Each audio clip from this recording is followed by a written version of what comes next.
Hi friends, இப்போ நம்ம சிறடி கேசப்புக்கு அப்புறம் சிறடி காசையில் நம்ம சிட்டி ஒரு பக்கம் ரோகிணி தான் போட்டு கொடுத்ததுக்கப்புறமா ரோகிணி அந்த வேலையை பார்த்தது என்ன வேலை பார்த்துருக்க பாருங்க அப்படின்னு சொல்லிட்டு, சரி நான் போய் ரோகிணியை கூப்பிட்டு வரேன்னு சொன்னவங்க என்னதான் அதாவது ரோகிணி கஷ்டப்படுவாங்களேன்னு யோசிச்சாங்க நம்ம மீனா. கடைசியில் அப்போ நான் ஜெயிலுக்கு போனால் உனக்கு பரவாயில்லையா? இல்லை வேணாம் கல்லானாலும் கடமை புல்லானாலும் புருஷன் அந்த டைலாக போட்டு வர்றாங்க இந்த டைமில். அதுக்கப்புறம் இந்த பொண்ணு ஸ்கூட்டி எடுத்துகிட்டு வேகமாக விறுவிறுப்பாக வந்தது. அங்கே அவ்வளோ புள்ள பூச்சி மாதிரி பேசிவிட்டு இங்கே வந்துன்னு வீரமாக நடிக்குது. எப்படிமா 5 ரூபாய்க்கு நடிக்க சொன்னால் 5000 ரூபாய்க்கு நடிக்கிற வேற லெவல்மா அப்படிங்கிற மாதிரி ஆச்சு. அதுக்கப்புறம் இங்கே வந்து கதவட்ட போட்டு பொண்ணு தட்டுறது என்ன, ரோகிணின்னு சொல்லி கூப்பிட்றது என்ன, உடனே பஞ்சாயத்து கூடியாச்சு. எல்லாம் ஆஜராகிறவங்க ஆகுங்க அப்படிங்கிற மாதிரி ஆயிடுச்சு. நாட்டாம தீர்ப்பை மாற்றி சொல்லு அப்படிங்கிற மாதிரி ஆயிடுச்சு. என்ன தீர்ப்பே சொல்லடா, அதுக்குள்ளே என்னடா இப்படி பண்ணுறீங்க அப்படிங்கிற மாதிரி இருக்குது. அதுக்கப்புறம் பார்த்தா என்னாச்சுன்னு சொல்லி கேட்க, நீ வந்துட்டு அடியால் அனுப்பி நீ இந்த வேலையை பார்த்துருக்க, சிட்டி தான் ஒத்துக்கிட்டான், நீ தான் அடிக்க சொன்னேங்கிறதும் ஒத்துக்கிட்டான் அப்படின்னு சொல்லி கேட்க, என் பொண்டாட்டி மேலே பழிய போடுறியான்னு சொல்லிட்டு கண்ணா பின்னான்னு பேசுறது நம்ம மனோஜ்.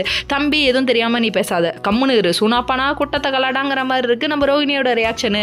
கடைசியில் என்னதான் நடக்கும்னு வெயிட் பண்ணி பார்த்துட்டு இருக்க. விஜயம் ஒரு பக்கம் எதுக்கு தேவையில்லாமல் இவன் மேலே பழிய போடுறேன்னு சொல்கிறாங்க.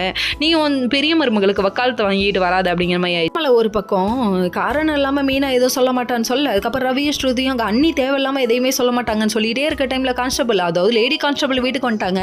யாருமா இங்கே ரோகிணி, நீ தான் வந்து அனுப்பியிருக்கியான், அவன் வாக்குமூலம் கொடுத்துட்டான் அப்படின்னு சொல்ல, இவங்க பணம் கொடுத்து சொல்ல சொன்னாங்களான்னு சொல்லிட்டு ஓவராக வாய் விடுறாரு நம்ம தம்பி மனோஜ். உனக்கு கட்டத்துறைக்க கட்டம் சரியில்லைப்பா, வாயிலே 2 போட்டால் தான் நீ அடங்குவ அப்படிங்கிற மாதிரி ஆயிடுச்சு. ரோகிணியை கூட்டிகிட்டு ஸ்டேஷனுக்கும் போயிட்டாங்க. அங்கே போனால் கண்ணாபின்னான்னு பேசிகிட்டு இருக்காங்க. நான் வந்து அடிக்கலாம் சொல்ல சார், ஆனால் வந்துட்டு வான் பண்ணி விடுங்கன்னு சொல்லி சொன்னேன், இவர்கிட்ட கொண்டு போனேன், நான் காம்ப்ரமைஸ் பேசி வைக்கிறேன்னு சொன்னார். கடைசியில் இப்படி பண்ணிட்டாருன்னு சொல்லி அழுகிறாங்க. ஓகே.